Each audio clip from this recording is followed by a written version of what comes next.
brush your teeth in the morning, think about what your day's going to be like. And then when you're brushing your teeth at night to go to bed, you do the same thing. You're like, okay, what went right? What went wrong? And you learn from that. You do it every single day. That's how you ultimately get better.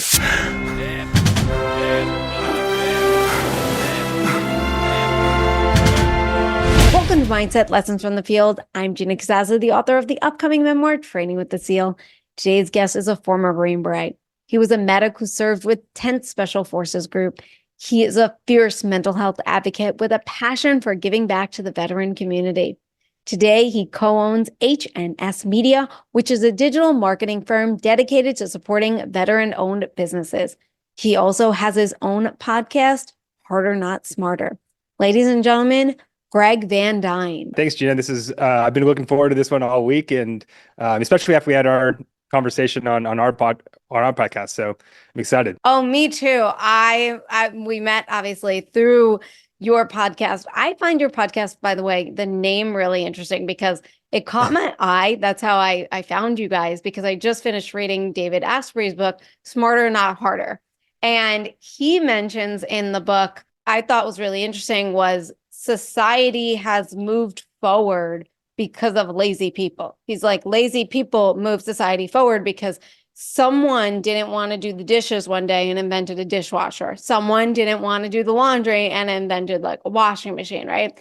And yet, when I was talking to you guys and you mentioned on the podcast, the reason why I call it Harder Not Smarter is because, well, sometimes you gotta go through the hard, like to learn and grow, and you're not going to do it any other way. And I want to know, before we get into the whole Green Beret, your career and where you're going, what was really like a lesson that you had to get through from the hard? You were only going to learn it from the hard. Yeah. Well, first of all, I will say, like, going back to like this, the harder or the smarter, not harder, is the people that build all of those inventions that help those lazy people are probably the people that subscribe to the harder, not smarter mentality or at least some of the time, right? And I think that's what we're kind of getting to with the podcast name. But something that you had to go through, just get gritty. I mean, that's like all of special forces training, right? Is like really like figuring out why you're there in the first place. Because I think that when you're going through like the special forces qualification course, selection, buds training, whatever it is you figure out who's there for like the 10-year high school reunion story, and then who's actually there because they really want to be there, right? I think all of the Q course was something that I've like, it was just you just had to get through it. Sometimes there was just some really awful days that you know, maybe it came through your mind that you were going to quit, but you didn't. And I think that's where you like really figure out, like, that's where you unlock like another level in human performance, I think, is by pushing those limits. Did you ever have a moment where it did cross your mind, the whole quitting? There was like some miserable nights. Like nothing like throughout like selection. Selection was easy. Like physically, it wasn't that bad. You were a little bit tired, but I didn't find it too challenging. But there were some nights like out at small unit tactics. So small unit tactics, SEER, are probably like some of the harder courses that you go through. And SEER is not like a quit one. It's like it just kind of sucks. Like you get through it. You know that there's a 3-week period and you get through it. But SUT and SEER like happen to be like unseasonably cold in North Carolina and rainy. So like there were some very lonely nights out there in the woods where I was just like, wow, I would much rather be inside right now in the warmth. But no, quitting never really crossed my mind. It was more of like this sucks and I could be somewhere else right now, but I'm not. And I don't know why I'm still here.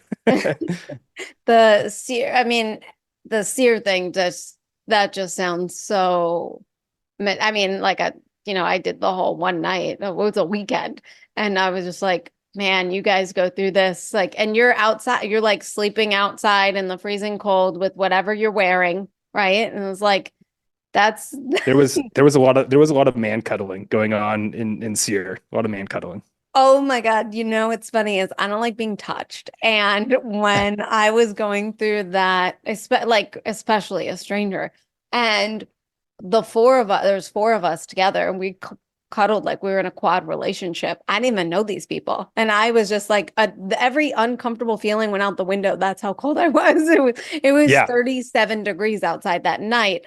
And what was it for you? I'm assuming North Carolina, it was way colder at night. I forget, it was like legitimately there was one night during evasion where we were out in the middle of the woods where it was literally the coldest on record winter in North Carolina or day, and it was insane. And then when we got into the camp, like they give you, they don't normally do this, but it was so cold that like they gave us a blanket and they did not take it away from us. And when they did, like literally like 30 seconds later, everybody was just like sitting there like shaking uncontrollably. Then we got our blankets back. Oh my gosh. Wow. What did you find the most challenging for yourself throughout the queue or any of the schooling that you did? So I went through the medic training, and I think just like staying consistent for that long of a time, where like the stress of like any one test could make or break your career. Especially when you get onto the hands-on portion later on in the special operations combat medic course. It's practical exercises where you're either working on a K-prine or you're working just like on a simulated patient. But like legitimately, your career is hinging on passing that test. And then for each phase before that, it's like if you don't pass this phase, you're going to get either recycled or you're going to get sent to the regular army. So I think really the hardest part about it was just like being on for like 3.5 years straight before you get to don your Green Beret and go to your team. So I think that was the mental grind of that all was probably the most challenging. Did you ever get recycled? I did get recycled in trauma too, working on Cape Prines, but that was the only time during the medical training that I got recycled. Going into trauma, like you can't recycle again after that. You only get one recycled during the medic course. So I recycled there and then made it through in one time through the Q course. Can you explain exactly what happened on why you struggled with it and then the recycle that happened? Yeah, so that one was just, I mean, it's kind of roulette. Like if you get a goat it's a Cape Run is a goat, and we work on those. Like that's what we train on. So it was just a bleed that I couldn't stop. It was just kind of just a bad run. And you get two runs. You get one on your test day, and then you get a retest. And so I failed both of those. But I remember the second one was just like not being able to get hemorrhage control in like an axial pocket of the goat. How was it then in your mind, in the mindset of now getting recycled? And whereas the first one, it seemed more of like it's just out of your control, where the second one, it sounded like from what you said, like it was a more you performance thing. How was it when you had to get recycled? What was going on there? And then how did you bounce back to not allow the pressure, especially you're this far into it, right? You're almost at the end. And so how do you not allow that pressure to like deter you or to take you out of the game? It was tough because the second go around, there's this infamous, and I doubt he'll listen to this one. I don't know that he listens to podcasts. He's an older guy, but his name is Mr. Strayer. They call him Strayer the Slayer because like he is like infamously difficult to pass his tests. He grades super hard, and so that was like going into it. I was like, I got Strayer, so that's great. But I think like just like keeping perspective, like okay, I have this like really tough instructor now. It's my second go around at this. I have to pass. I think just like realizing that anything that I say negative about this situation is not going to be helpful. Like that's not going to get me through the next phase. I have to like stay objective and really think about this. Okay, what do I need to do in order to pass? And I just need to do that and go execute. Like it's really just like breaking it down to its simplest parts and then just going to execute, and not getting like caught up in the extracurriculars that your mind is very good at drumming up. And you said in the very, very beginning, you learned quickly who wants to be here for the 10-year reunion story and who really wants to be here. So when did you decide and want to become a Green Beret? I have this lighter and it says, mess with the best, die like the rest. And I got that lighter when I was probably 10 years old, walking through Bellevue Square Mall in Bellevue, Washington. And I didn't know it at the time, But that like I always knew that I wanted to be in the military. I grew up in a very liberal area.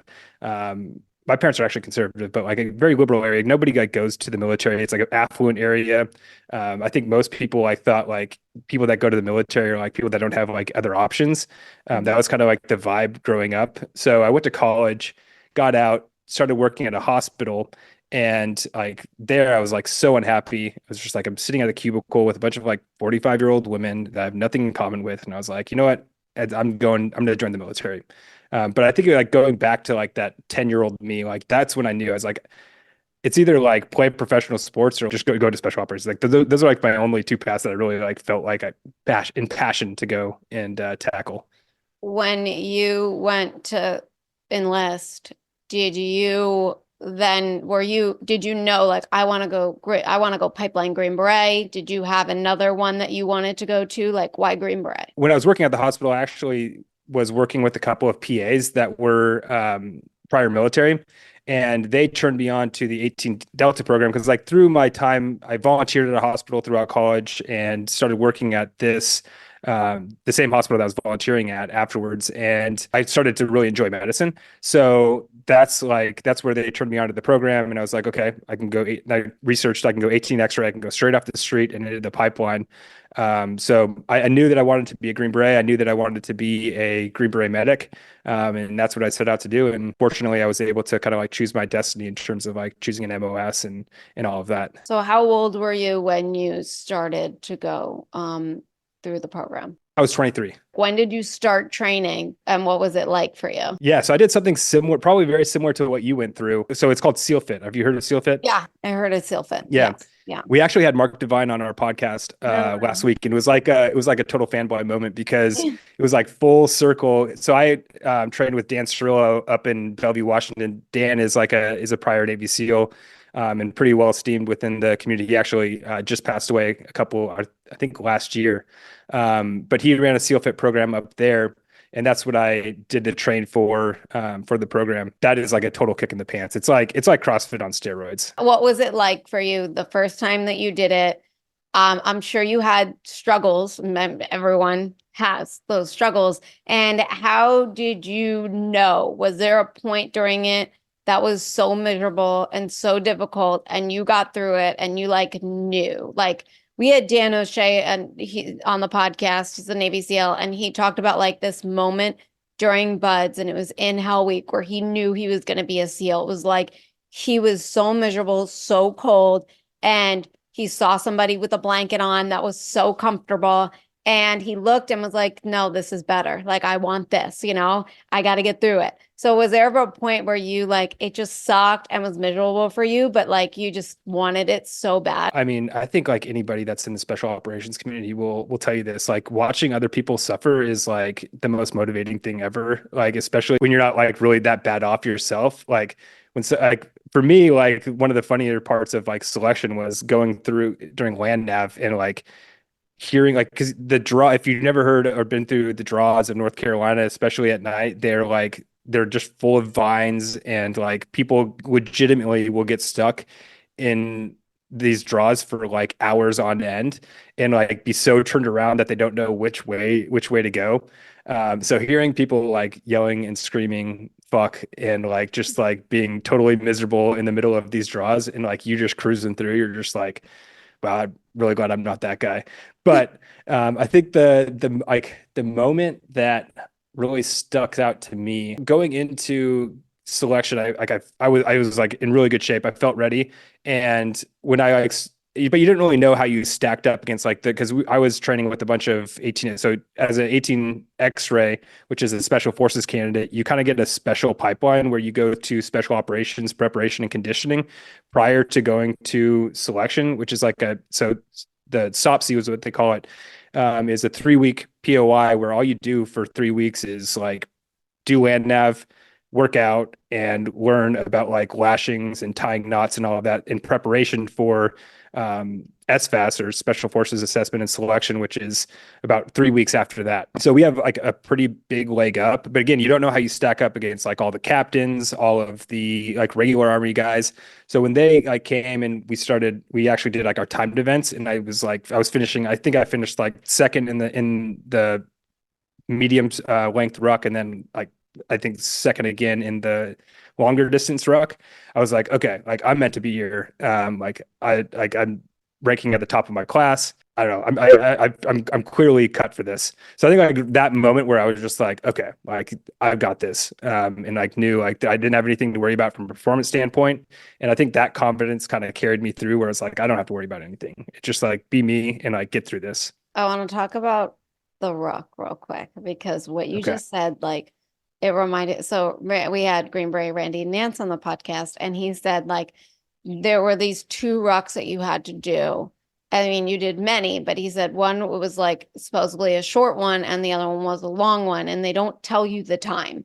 And he said, but all I know is that they were both long, like Yeah. they were like super long. So what I want to know is not having because right now with these challenges that I'm doing, like I at least have an end mark. So I'm rucking 3 miles, I'm rucking 5 miles, 12 miles. I know like each mile down, I'm getting closer and closer to the end. And I notice that the more I get closer to the end, the more energy I get, especially when it's like the last leg of it. I'm like, this energy, I don't know where it came from because like 2 seconds ago I was ready to pass out. And then I noticed, Yeah. wow, I'm almost at the end.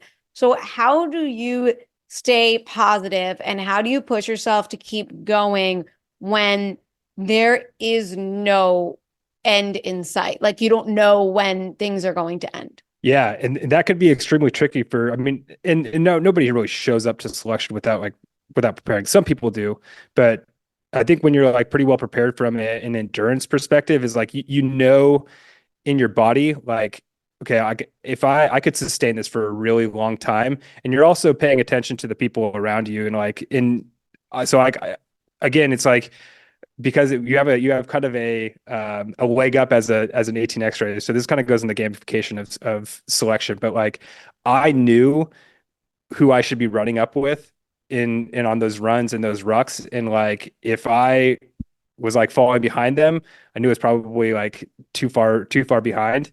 Or if I was like running like way too far past them, I'd be like, okay, I need to slow this up. And this goes because you do unknown distances for the run and the ruck. And the ruck is like, I feel like I could go for any amount of time at like a 10 to 12 minute pace with a ruck on my back. Like that, I could just like go for, for a whole marathon if I had to. It's that was like kind of just in the bags. Like I just knew I could do that. Um, but in terms of like not because on the run it's a much different ball game. That was like that's where I felt like the most vulnerable. Not you don't because you don't have a watch, so you can't tell your like how fast you're going or what your pace is, and then you don't know how long you're going. And that's one of the and running is also one of those things where like you can go way hard out of the gate, Mhm. running and like lose gas quick. So that was one where much more of a mind game for me where like I had to be very, very conscientious of like, okay, am I breathing too hard? Is my heart rate going crazy? Like I need to like be like I need to find some sort of baseline that I feel like I can sustain for, somewhere between like 6 and 10 miles. To be successful, you had to like probably like to be successful, you probably had to like be under like an 8 minute mile, which was pretty easy. That's like a pretty easy run. So I always felt pretty comfortable that I was going to be fine. All it came down to is preparation. Like that's I think the bottom line is like falling back on your preparation and knowing that like you put in the work to be in good enough shape to get through it. Now you did say with the runs though, that was like more, especially because hard out of the gate, and you're like, I kind of am I'm burning a little bit, but I have to maintain this pace because these are timed as well. So how do you lift yourself up during those moments? Like how do you find the energy to keep going? Because like I just did a 5 mile run the other day and I did like sprints prior to the run. Okay, because that was part of one of the challenges. And I had to do like a little workout.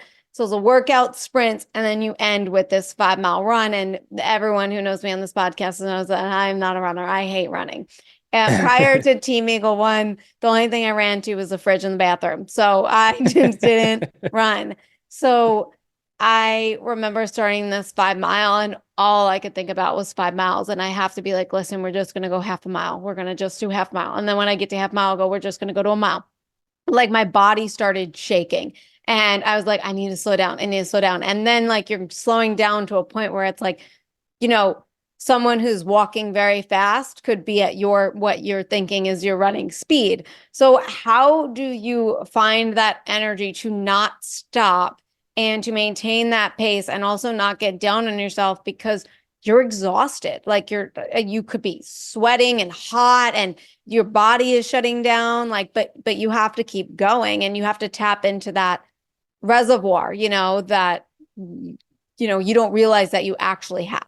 I think that, for your listeners out there, I think one thing you have to realize is that like that's not something that you do on just a single run, right? You don't build that like I don't go out there and like I'm just crushing this like 6 mile run and all of a sudden I'm figuring out, oh wow, if I talk well about myself here, or if I speak positively in my head, that I could actually probably help myself right now. That's something you learn with a lot of preparation and really understanding your body and your mind and how it works, and taking the time to actually like think about those types of things. When I was able to push through and like really get gritty on a run, or just like in any endurance event where it's really going to take some intestinal fortitude, that's not something that you just get in the moment. And people can say that you can be a gamer or something like that, but you're not a gamer. You don't show up one time and like you all of a sudden like you figured out like, okay, like I figured it out. This is how I do it.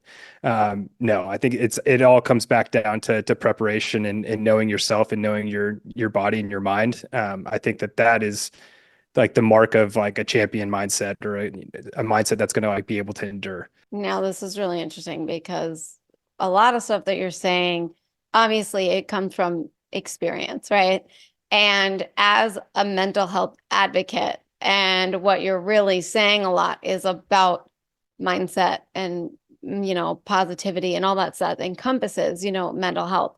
So, what I want to know is how you became a mental health advocate. Did something happen to you mental health wise or around you where you were like, this, I gotta be an advocate for this? Yeah, 100%. So transitioning out of the military, I had a really tough time transitioning out of the military. I think there was a couple of compounding factors. I think that one of the transition itself is just extremely difficult. Two, I was doing it during the middle of COVID, so I was like isolated throughout this entire period. Three, I think especially coming from, and this is not to make light of like any veteran or like any career path inside of the military, but I think that special operations individuals, I think that our sense of purpose is so closely tied to being a special operator and that mission set, that like when you are stripped of that, and that's what it feels like when you leave the military and you go into, for me, it was just like, now I'm just like this sales rep that goes into ORs and sells these hemostatics and sealants, and like I'm just like Joe Schmo. So there's like a little bit of an ego check as well. But those three things combined, so going out of the military, about a year in, I started having suicidal ideations, and finally was able to get some help and reconnected with some buddies from the military. Got on a medication and started seeking out therapy. And through that experience, like I realized how unnecessary that whole experience truly was. And my whole goal since then has been, figure out ways to educate people and help them realize like if you're there, like you don't need to be. And there's also hope that like even if you're feeling that way right now, like just go out, let's talk about it and have a conversation, because it all starts from having a conversation and getting that ball rolling and starting to address your mental health, because that's something that everybody talks about, like the financial and career aspect of a transition, but nobody really talks about the mental health and mindset side of it. And for somebody that was for individuals, especially coming from the special operations community that are so, strong mentally, they've proven that they're very strong mentally to then admit that you need help. It's a big leap. And so that's why I've been so passionate about helping people with their mental health. How did you know, and what was it like for you emotionally to ask for help? Yeah, it wasn't easy. It still isn't easy. Like I still don't like asking for help. I still like to do things on my own and power through them. But it's like so unnecessary, because there's so many people that are out there like willing to help, and it's like totally natural there's a lot of like stressors that I've gone through post-military, like having kids. So that's like, that's its own challenge in and of itself. Doing it the first time, I think makes everything like a little bit easier from there. Being vulnerable and just like having a group of people around you that you can lean on. And, like if you're having a tough day, like my business partners, like Kevin and Bo, like, Bo is my business partner on a startup that we have that's in stealth mode right now. But there's like been days in the last like 6 months where I've been like, dude, I can't do it. I can't do it today. Like I'm checked out. And just having like those people, like where you can tell that to, and them like have your back, and like then reach out to you immediately after and like call you and be like, dude, what's going on? Like, do you need to talk? And like those are the people that you need to surround yourself with when you're just in general, really. You need to have good men and good women in your corner to help you through just life in general. We all need it, whether or not you're going through a mental health crisis or not. When you were leaving the military, did you know that you were going to leave the military at that time? Was it kind of a forced out? Was it a chosen out? What made you leave? Yeah, it was a chosen out. So just gotten back from our last deployment to Afghanistan, had surgery on my ankle that I had injured, and it was kind of I was ready to re-enlist, or I had to re-enlist, and um, we had just had my first kid on that last deployment to Afghanistan, and my wife was working and alone. Like, I came back from Afghanistan for a week for the birth, and then was back in country after that. Came back after my wife had just been a single mom for basically 4 months, and she's an attorney, so she's very busy herself. So it was kind of like, all right, if I want to like grow this family, and I want my wife to, be able to grow in her career. So it was kind of like the writing was on the wall. We were just like, it's time to get out. So I ended up going over to the National Guard and was at 19th Group for a year after that. Today's episode is sponsored by my favorite jewelry company, Omnia. Omnia blends genuine crystals with cutting-edge NFC technology to create the world's first smart crystal bracelet. This bracelet connects to the Elevate web application, giving you a membership to over 200 self-care resources, from meditations to journals to breathing exercises and so much more. Visit discoveromnia.com and use code MindsetPodcast for 40% off. DiscoverOmnia.com, your key to wellness. I remember when I was going through Team Eagle One, Coach Mack would say it takes about 6 years for, especially for special operators to transition out and, get comfortable and be, in civilian life. And for yourself, you had this rough out in terms of like mentally, because, it's like, it was your purpose. It was your who you were for so long, right? Then it's like, okay, now I also have to go into family mode, right? Of which is new for anybody, that's having a kid for the first time, but someone who's also now for having a whole new identity. And then now you have a podcast and a marketing firm. And how was this path for you to know, like, okay, I'm now going to become a business person. I'm now going to do this. Like, was there a lot of trial and error to get to where you are? Because I know it's pretty fairly new for you, all of this. So how is that? Yeah, there's a lot of trial and error, a whole lot of it. So, Kevin and I started the Vet Collective. So we have the Vet Collective, and then we have HNS Media. Vet Collective is basically a community for veteran entrepreneurs. We just want entrepreneurship to be more accessible to veterans. And so it's basically just a community that's dedicated to entrepreneurship webinars, and a community where people that are seeking the entrepreneurship route can like just like talk, because it's a very lonely space in and of itself. And so just having a community to commiserate with and talk to on a regular basis, we think is pretty important, and have got a lot of good feedback from it. So we have the Vet Collective, and then spun off from the Vet Collective. We're like, well, we should start a podcast. So then we started the Harder Not Smarter podcast. And then we're like, well, we're doing all of this stuff. Like, we're helping veterans and get into entrepreneurship and start their own businesses. We're kind of like building this ship as we go. And we're really good at social media, and we like digital marketing. So we're like, well, let's start a digital marketing firm so we can help like all of these companies that we're helping, the founders are going to start their new businesses. Let's get a marketing firm set up so that we can help them grow and scale their companies. So that's how HNS Media came about. So yeah, and in entrepreneurship in general, there's a ton of trial and error and a ton of iteration, ton of hypothesis, that you're constantly trying to validate or strike down so that you can, move on to the next best thing. As an entrepreneur myself, I understand the A, lonely road, and B, the trial and error.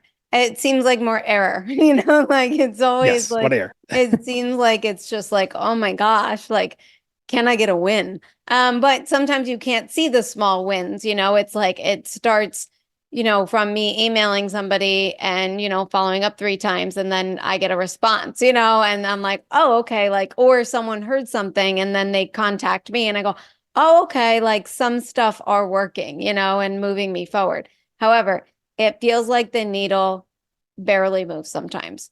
How does it work for you mentally as someone who now has a family? And it's like, you're rebuilding yourself. You're also there for your family and providing and assisting and being present. And then you're also hitting these failures in a way, these errors that are happening to get to where you want to go and the business to grow. And the thing is like, the cool part is that it's totally unlimited, right? Your business can go, the sky's the limit, right? But you have to go through all these different trials. And like we talked about earlier, we don't know the end, right? The end is when you die. And then we can assess and analyze how you've come, right? So how do you pick yourself up when you're down? Was there a story that you have for us that was like just really challenging and a real error, or something that you felt like was a setback, or maybe wasn't actually a setback, but in the moment it really was? Yeah. So this is actually recently, where I've just like, I would say like 2 or 3 weeks ago, I was just having some major head trash where it's just like, dude, like you're not moving the needle, like you're getting nothing going. You're not really bringing any income in at this point. Well, first of all, shout out to my wife, because she like makes like my entrepreneurship journey like totally work. Because right now, like our salaries have like always been like pretty comparable, but now like she's like totally outpacing me, which is awesome. And it sustains us, and it enables us to, or enables me to be able to take some chances. So first off, I'll start there, because not everybody that gets into entrepreneurship has that luxury, which is a major, like, just from a like, because I don't really have to worry about the financial aspect of this so much, which is a huge relief that not everybody gets to the privilege of that. So there's that. But recently, there is still the aspect of like, I'm like very competitive. Like, I want to be bringing in a ton of money. I want to be like super successful in whatever I'm doing. Not necessarily the money aspect. I just want to be like successful and like feel like I'm pushing the needle. And so recently I've just been like, man, like things are moving slowly. Like, especially like coming from like my background, or just like anybody that's like a very performance mindset oriented. Like, I like always want to be pushing the limits and like growing and moving forward. So when you're not seeing that on like the metric side, it's hard to appreciate all the other stuff that you are moving the needle for, which is like just like getting better at the podcast, getting better at digital marketing, like having more results in that aspect. Even if it's not like a financial payout, you're getting better at, you're learning things. So I think being able to, especially early on as you start your business, is like being able to separate the progress that you're making, like qualitatively with like the quantitative aspect of entrepreneurship.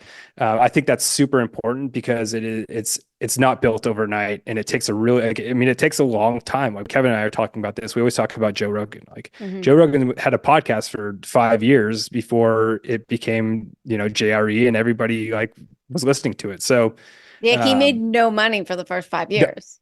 yeah, He didn't no even know money. people were listening to the show. He's like, I had no, he wasn't even like looking at the analytics. He's like, and I keep that in mind too when I'm doing this. You Yeah. have to have some kind of like I try and give myself some light at the end of the tunnel because sometimes it just seems so dark. Yeah. Yep. No, I totally empathize there. It's a lonely road. It's not for the faint of heart, but I think that's what makes entrepreneurship like so well suited for like the veteran community, and just people that are like just have mindsets like just like I'm willing, like, well, for you it's like I get this idea that I want to get kidnapped, and like I'm okay, then tomorrow I get kidnapped, which is like not typical, right? That's a special breed of individual, and that's what it takes to I think be an entrepreneur. How did you get out of your head then? Like at what point do you not spiral? Because I feel like it's so easy to stay in that negative loop. It's easy to sit on the couch and binge watch, a whole season of a show, and 20 hours goes by. You could still sit there. Like, like it's just, how do you at one point realize this isn't productive for me? I need to move forward. And what do you do particularly to move yourself forward into that, positive area? I used to hate on positive thinking, if you haven't read the book, It Takes What It Takes by Trevor Moawad, he's have you heard that book? No. If you like sports, it's a really good book. He's a sports psychologist, has worked with like all of the big names, like University of Alabama, Nick Saban, like all like the big names in sports he's worked with. He used to be Russell Wilson's mindset coach. He is a big advocate of neutral thinking, which is like basically treating a situation like not as good, not as bad, but like it is what it is. So, like when he always uses the example of when the Atlanta Falcons were up 28-3 against the Patriots, and somebody on the Atlanta Falcons said something like negative, where it was like we're up 28-3, but like, shoot, man, this is Tom Brady, like he could come back. And like just like that negative thought alone like invites like so many other it's just a spiral from there. He always preaches like just like staying in the moment, and like it takes what it takes. You do what you have to do. You don't think too big, don't think too small. Just it is what it is. Just go and execute. But I've kind of like pushed back on that, and I really adopted that mentality for a long time, until I started realizing that like, okay, 80% of your thoughts are negative, and so you really have to like infuse positivity and like be very, very mindful to do that. Otherwise, you're not gonna get enough positivity in your mindset. So I think like when I want to talk myself into a better mindset, it's like really taking a concerted effort to like, and at times it is a really concerted effort to like think positively. As lame as that sounds, it's like you just take the time to actually like make space for positivity and be like, okay, I know that like right now I feel like absolute dog shit, but like just tell me 3 things right now like about myself that like that are positive, or that I'm doing right, that I can build some momentum off of. So that's like, I think ultimately, and then just like sticking to your routine. I think it's easy to get like you're saying, it's easy to, okay, well, I'm feeling like crap. I'm like down on myself. I'm gonna sit this one out. I'm not gonna do my workout. That kind of mentality, like combined with like negative thoughts, is like where like you start like, okay, it's one day off now. Yeah. Okay. Well, just one more day off. It's a slippery slope when you start like getting off your routine, especially when you're in a negative mindset. What you just dealt with, right? On getting down on yourself and being in that negative state. At what point did you, because this is not easy, like what we're talking about. It sounds easy. It sounds really, really simple. And yet it's so challenging because like the negative sometimes it's just sometimes a bit harder to you're learning how to control yourself, right? In a way, because it's like my thoughts, my emotions used to control me. I just, had a really hard time controlling myself. And it seems like, doing discipline stuff, like, and that's what, special forces and the military does is like, you have to get up at a certain time. You have to like, for a period where like, you have to go through this specific training and the specific stuff that breeds discipline, right? So that way you learn to control yourself. It's like, so that way on those long runs or rucks or whatever you're doing, it's like, yeah, your body's tired, but I control my body and I'm going to keep it going. I'm going to keep my legs going because I've gotten to a point where I trained myself to not quit, not allow my body to take over and stop me, right? So how did you gain control of yourself? And what do you have to teach our listeners so they can start gaining control of themselves? So the first thing that pops out to me is like, I'm totally, I think like from a holistic person perspective, like learning about mindset for the first time. And because back in when I was in the military, it was like, I was like constantly in fight or flight mode. And so like, it's super easy when you're thinking binary like that. Like you'd say they're like I just need to go all the time. And then you get out of the military and you realize, okay, so there's like this whole other aspect of living that I've like totally like just like pushed aside for the last 9 years. And so like now I have emotions and it's healthy and like I should be feeling emotions and like everything that I'm feeling is good. So I'm like in a lot of ways, I feel like I'm very new to this mindset thing and like being able to approach this from a more, again, more holistic approach. But I think like for you know anybody that's coming from the military, it's like, hey, you're in fighter especially if you're transitioning like newly out of the military, like you're in fight or flight mode and you need to realize that. And you have a lot of learning to do and like start investing now in like getting to know yourself and like getting out of that like very binary thinking. And just for the average person, like I think that cultivating I call it an unbreakable mindset is doing hard things. That is like ultimately at the end of the day, like you need to push yourself. If you want to understand what it's like to have a really tough mindset, the only way to do that is to put yourself into harm's way and like do things that make you feel very uncomfortable. Like if you want to know what it's like to be like a great athlete, like you're gonna have to like make yourself puke when you work out. Like those are like that's like the limits that people like take themselves to. Like these great athletes, these great performers, that is what they've done and that they've gone through to build the mindsets that they have. So I think that is like always my number one piece of advice is like, and you are like embodied this to a T. It's just like, if you want to know what it feels like, just go do it and learn about it, because like that's the only way you're going to learn about yourself. Like you're not going to learn about how far you can push yourself from your cubicle. Like it's just not going to happen.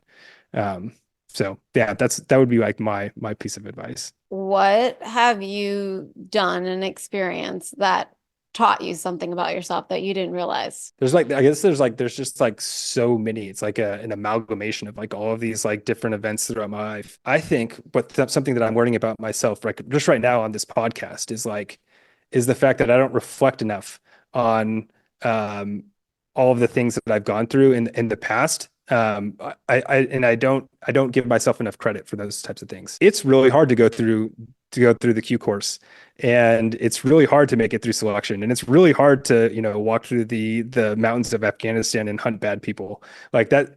That's all really hard things. But when you surround yourself with like such exceptional people for so long, it's something that you start taking for granted. And it's like moments like these where like you're like actually reflecting on the things that you've done in your past that like I think makes me appreciate some of the things that I've done a little bit more. So right now is something that's taught me something about myself and like the tough things that I've gone through. What tools you mentioned about fight or flight and how like veterans need to realize like, okay, you've been in fight or flight forever. Now we got to move and, experience this other side of life that we haven't experienced yet. So what tools do you have that they can do to make the transition from constantly being in fight or flight? And also this could relate to a civilian who's always in reaction mode, like they react and are stressed all the time. Yeah, I wonder if like a good parallel would be like, I think a lot of people that have like performance mindsets, I think that they thrive off procrastination sometimes, and like will like back themselves up against a wall before like they go out and perform. But anyways, like people that are like going through that fight or flight, like you need people that you can talk to, because that is like the only way that you can work through some of that you can work through this stuff, which is for men, I think extremely difficult. So like finding a good group of guys that like, not guys that you like go out and like can have a beer with and like have a really good time with and tell jokes like that. You can find those people anywhere, but like really like finding the type of people where you're like, man, like this is really stupid. And I'm trying to think of an example. Like this is really dumb that I'm feeling this way, but I feel like I need to talk to somebody about this just because like I need to get it off my chest. Like those are the types of conversations that you need to have, like where you feel like feels really small, but also like it's like been tripping me up for the last couple of days. The people that you can tell that to, like you need to hang around them more and like and invest more time in being around those types of people. I think that is like the number one way that you like get yourself out of that fight or flight mode. I mean, you kind of already answered it, but I gotta ask it again. Maybe of something else. I don't know. But what can we, just every person, do on a daily basis to tap into that untapped potential that we might not be hitting and develop that grit and that mental toughness to get through those hard times that life is inevitably going to throw at us? The piece of advice that I'm going to give is the advice that Mark Divine gave on our podcast. It's something that Kevin and I both talked about afterwards. We're like, dude, that makes like so much sense, and we would be so much, and something that we since then have like implemented in everything that we've been doing is in the special operations community. Like when we get done with something, like you don't take your kid off and like go sit down and just like relax and go play Xbox. Like you sit there and you do an AAR of everything that you just went through, or after action review for anybody that doesn't know what an AAR is. So you debrief everything so that you like can hit the highs, the lows, and what you need to improve on. And that's something that I think Kevin and I have kind of both lost sight of. You can do this as an individual by like bookending your days. So like when you wake up, you visualize exactly how you want this day to go. And then before you go to bed, you take 5 minutes. You're like, okay, like based off of like how I thought this day was, like based off the visualization for this day, like what did I hit? What did I miss? And then from there, holding yourself accountable to that and like actually learning about, what you're doing right and what you're doing wrong, and like actually, and then taking the time to plan for it. You can do it while you're brushing your teeth. Those could be your bookends. You could brush your teeth in the morning, think about what your day is going to be like, and then when you're brushing your teeth at night to go to bed, you do the same thing. You're like, okay, what went right, what went wrong, and you learn from that. You do it every single day. That's how you ultimately get better, I think. I love that. That was that one I don't do that. I mean, that's, Yeah. I journal morning and night, but which I guess in a way is a debrief, but I don't really like sit there and like, I'm just kind of like word vomiting my thoughts. So that way my night sleep can be peaceful. But to review it and look it over and see those highs, those lows, especially as an entrepreneur, it's like, then you're able to really see like the small victories that you might oversee, or because you didn't do that debrief. That I'm definitely gonna give that one a go. Thank you so much. Yeah, you bet. And thanks for being here. It was a real pleasure. Everyone that's listening, go check out Harder Not Smarter podcast. It's a really, really great one. And don't forget to like, comment, subscribe, become a Patreon member so you get access to our bonus episodes. And I will see you all next week. Thank you.